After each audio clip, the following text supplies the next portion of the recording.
When a Vanderbilt basketball player has dribbled the ball, Kevin Stallings has usually watched.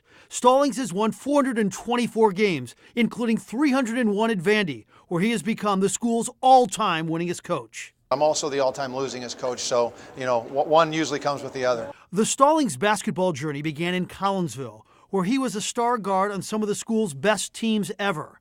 Basketball in Collinsville was religion, and the high priest was legendary coach Virgil Fletcher. He affected how I think, he affected how I act, he affected how I coach basketball, he affected how I played it, and he just meant everything to me.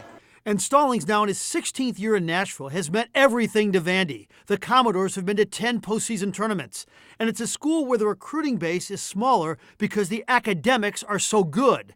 Kevin knows he's not the smartest guy in his locker room. I've tried my entire life to surround myself with people smarter than me. And again, that's not very difficult because I'm not the brightest guy in the world, state school educated. And so I married a wife that was smarter than me. I've got assistant coaches smarter than me, and my players are smarter than me, so I've got it covered. Yesterday, Stallings was victorious over Slew and Jim Cruz, who actually once scouted Stallings in high school while Cruz was an assistant under Bobby Knight. But he didn't offer Stallings a scholarship. Well, that's because I was a knucklehead high school player that thought, like a lot of guys, that thought he was a lot better than he was.